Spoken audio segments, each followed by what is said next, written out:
Assalamualaikum warahmatullahi wabarakatuh. Perkenalkan, nama saya Satria Ivan Yuda dengan NIM D10412310025. Hari ini saya akan menjelaskan sistem yang telah saya buat untuk mata kuliah analisis dan perancangan sistem kelas D.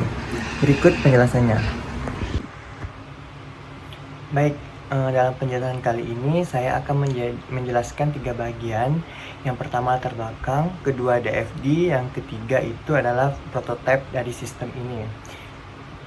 Kita masuk ke bagian pertama, yaitu latar belakang saya membuat sistem ini. Nah, saya merupakan seorang anak RT, di mana ayah saya merupakan seorang RT di desa saya. Nah, saya kerap kali melihat ayah saya itu kesulitan dalam mengolah data warga di RT kami, di mana ayah saya biasa diminta data-data dari warga untuk keperluan mereka, sehingga ayah saya harus mencari satu persatu data itu di buku catatan ataupun di fotokopi kakak yang ada. Hal ini kerap kali memakan banyak waktu karena ayah saya harus mencari data itu satu persatu kan. Selain itu, kerap kali terjadi duplikasi data, di mana data yang seharusnya ada tapi diduplikat karena banyaknya data yang kurang seperti kurang diteliti satu persatu. Nah, selain itu, biasanya ayah saya itu diminta untuk memasukkan data yang baru karena ada keluarga yang baru, otomatis akan ada penambahan kakak. Nah, ayah saya itu kadang-kadang tuh kewalahan menuliskan data ulang terus yang datanya yang ulang itu secara manual. Maka dari itu, saya ingin mengubah sistem manual ini menjadi sistem yang terprogram agar memudahkan ayah saya dalam mengelola data, di mana data-data yang ada akan disimpan dalam sebuah database, sehingga memudahkan ayah saya dalam mengakses data-data untuk warga desa se-RT saya. Nah, kita masuk ke penjelasan kedua, di mana pada kali ini saya akan menjelaskan tentang DFD.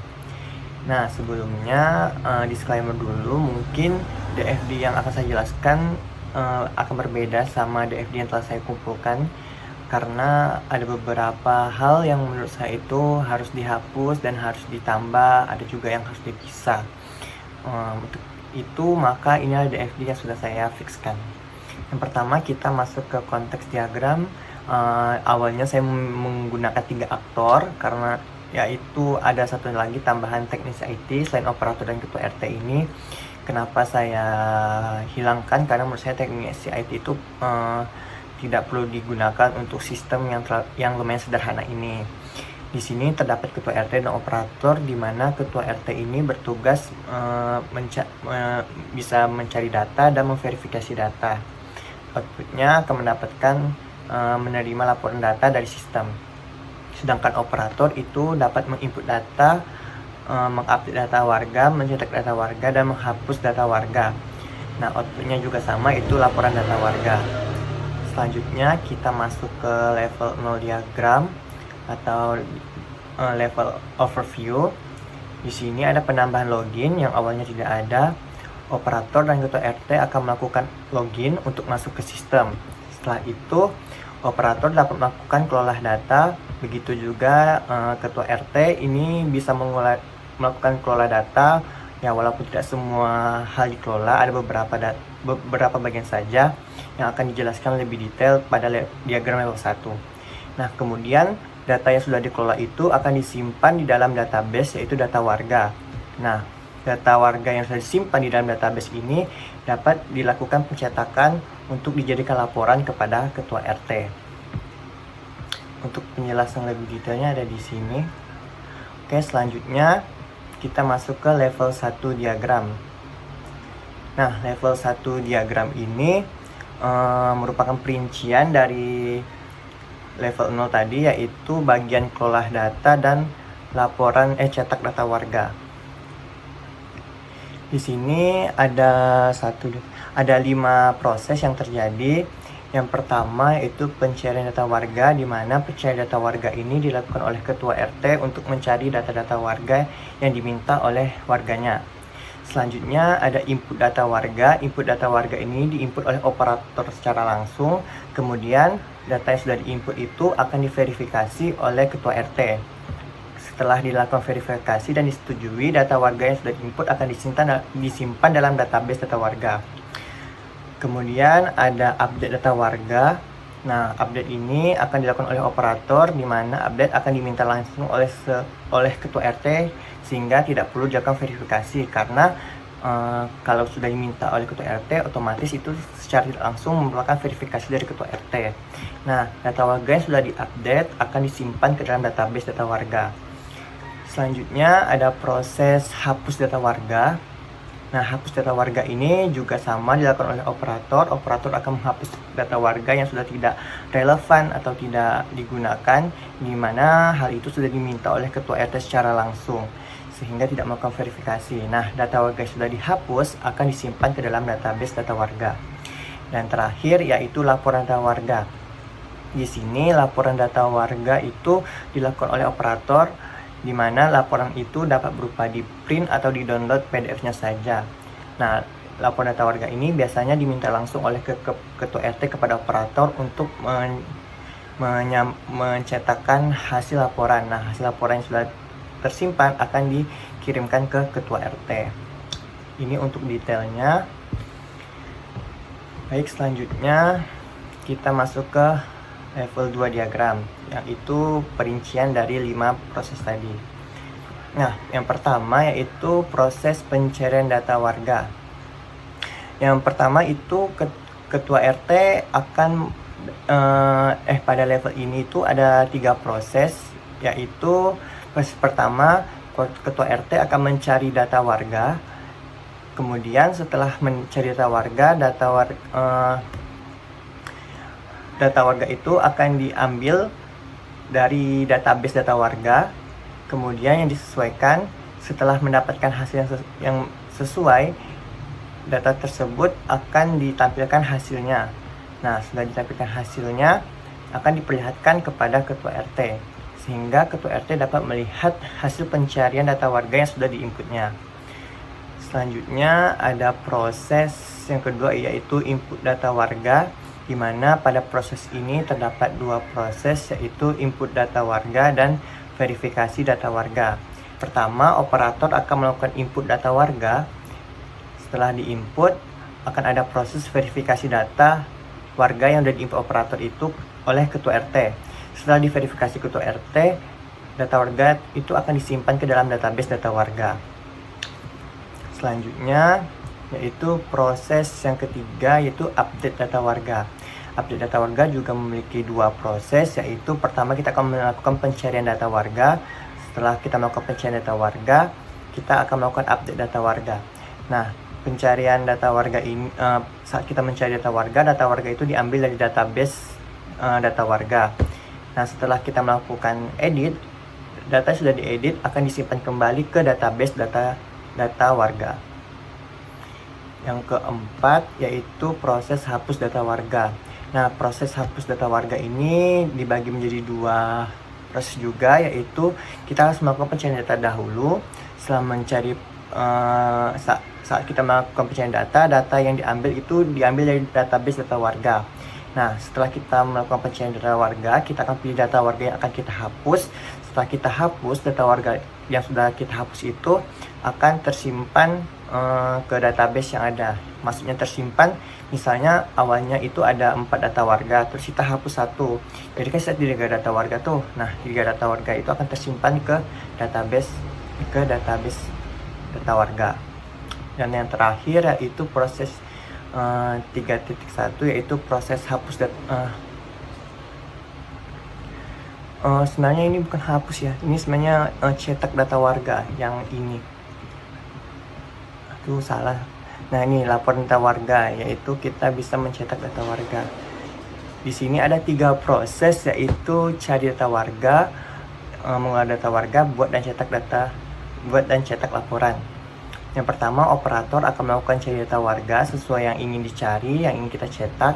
Kemudian data yang sudah diinput akan dikelola, dan data itu diambil dari database data warga. Sudah dikelola, data tersebut dapat kita buatkan laporan, bisa di print ataupun di-download PDF-nya. Nah, setelah itu hasil laporan itu yang print atau download PDF itu dapat kita laporkan langsung ke Ketua RT. Demikian penjelasan dari DFD saya. Nah, yang terakhir saya akan menjelaskan prototipe dari sistem ini, di mana pada kali ini saya menggunakan aplikasi Figma untuk membuat prototipe dari sistem yang telah saya buat. Ini adalah Figma yang telah saya buat. Kita masuk ke prototipenya.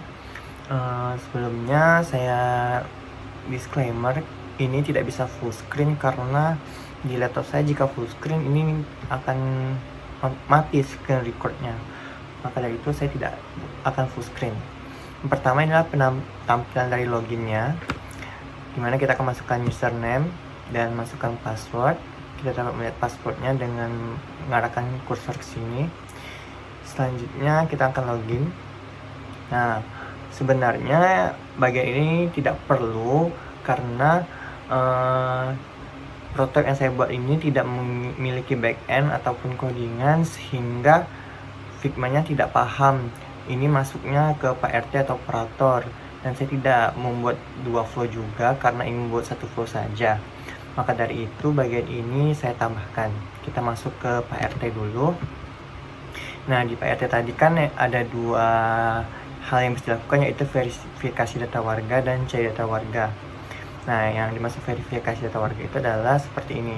Pertama, kita akan inputkan dulu nomor kakak yang ingin kita verifikasi, terus kita cari. Nah, di sini ada nama-nama kakaknya beserta data yang diverifikasi. Jika kita setuju, kita tekan ini, terus kita yakin, kita diminta verifikasi. Jika kita yakin, data akan terkirim ke operator. Berarti data yang kita verifikasi kita setuju itu disetujui. Begitu juga jika tidak, kita lihat, kita ulang. Jika data yang kita tidak setujui, kita X. Nah, kita X kan. Nah, artinya tidak kita setujui, terus kita ya. Nah, otomatis data yang sudah kita tidak setujui itu juga terkirim ke operator, berarti datanya tidak sesuai. Hal itulah yang dimaksud dengan verifikasi data warga. Selanjutnya kita masuk ke cari data warga. Hal ini untuk mempermudah RT jika ada warga yang meminta validasi atau ingin mengetahui data mereka. Yang pertama yang kita lakukan mencari data warga, kita masukkan nomor kakak, terus kita cari, lalu akan tampillah nama kepala keluarganya, alamat, serta nama anggota-anggota dari keluarga yang ada. Hal ini di DFD merupakan proses yang pertama, yaitu yang 2.1 pencarian data warga. Nah, itulah tadi beberapa hal yang dapat dilakukan oleh ketua RT. Kita back. Selanjutnya kita masuk ke hal yang dapat dilakukan oleh operator. Nah, yang pertama, operator itu dapat menginput data sesuai dengan DFD yang itu 2.2, yaitu input data warga. Kita dapat melakukan penambahan data warga dengan mengklik tombol ini, tambah. Nah, di sini kita bisa menambahkan anggota kakak yang sudah ada ataupun kepala keluarga yang belum ada. Di sini saya mencontohkan yang pertama, yaitu menambah kakak baru jika ada orang yang baru pindah yang ingin menetap di RT tersebut. Pertama, kita akan masukkan nomor kakak, masukkan nama kepala keluarga, alamat. Setelah itu kita akan inputkan anggota keluarganya. Yang pertama kita contohkan input anggota keluarga yang pertama itu otomatis kepala keluarganya. Nama anggotanya itu nomor induk keluarga, tempat tanggal lahir, jenis kelamin, dan status. Setelah itu kita akan simpan datanya, kita verifikasi, kita tunggu sebentar. Nah, data yang sudah tersimpan tersebut dapat kita lihat di sini. Kita klik. Nah, inilah anggota keluarga yang pertama yang sudah kita input tadi. Jika kita ingin menginput lagi anggota keluarga yang sama, kita tinggal masukkan lagi namanya, misalnya nama istrinya, atau nama istrinya, nama anaknya. lalu kita simpan, otomatis akan data yang tersimpan akan masuk ke sini. Begitu juga jika kita ingin menambahkan anggota kakak saja, misalnya anggota kakak yang pertama yang tadi yang Budi Santoso itu, kita tinggal input lagi nama kakak, nomor kakak, dan nama kepala keluarganya siapa, nomor kakak, alamat yang sesuai dengan kepala keluarga sudah ada, lalu kita inputkan anggota barunya. Selanjutnya kita masuk ke fitur yang lain dari operator, yaitu kita pertama lakukan pencarian nomor kakak. Nah, di sini operator dapat melakukan edit, hapus, dan download data warga. Kita contohkan edit data warga sesuai dengan DFD yang 2.3, yaitu operator dapat mengedit data warga, di mana proses yang pertama mereka akan melakukan pencarian data yang sudah kita lakukan tadi, itu mencari data. Selanjutnya kita dapat mengedit data warga. Nah, di sini otomatis akan tampil data keluarga yang sudah ada. Jika contohnya kita ingin mengedit statusnya yang awalnya lajang, kita ubah jadi menikah. Setelah berubah, kita simpan. Nah, kita tunggu sebentar. Nah, data sudah tersimpan di sini. Otomatis status dari anak Agus Santoso itu berubah menjadi menikah. Nah, selanjutnya operator juga dapat menghapus data warga. Contoh, kita ingin hapus data Agus Santoso ini. Yang pertama, kita sesuai dengan DFD yang 2.4, yaitu hapus data warga. Kita harus mencari data warganya dahulu. Setelah kita cari, kita hapus. Nah, di sini kita hapus nama Agus Santoso karena kita pilih satu yang tadi. Terus kita yakin. Jika sudah kita hapus, kita verifikasi lagi dengan menyimpannya. Nah, kita tunggu berapa detik. Data sudah tersimpan dan data Agus Santoso sudah terhapus. Nah, yang terakhir yaitu hal yang dapat dilakukan operator, yaitu mencetak laporan.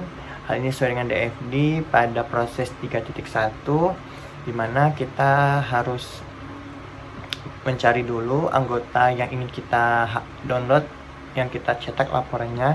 Di sini kita contohkan Budi Santoso yang kita ingin mencetak datanya. Sudah di sini. Nah, seperti yang saya jelaskan, di sini pencetakan dapat dilakukan melakukan download PDF dan memprint data yang ada. Contohnya kita download PDF-nya. Jika kita tekan ini, kita tunggu kurang lebih 3 detik.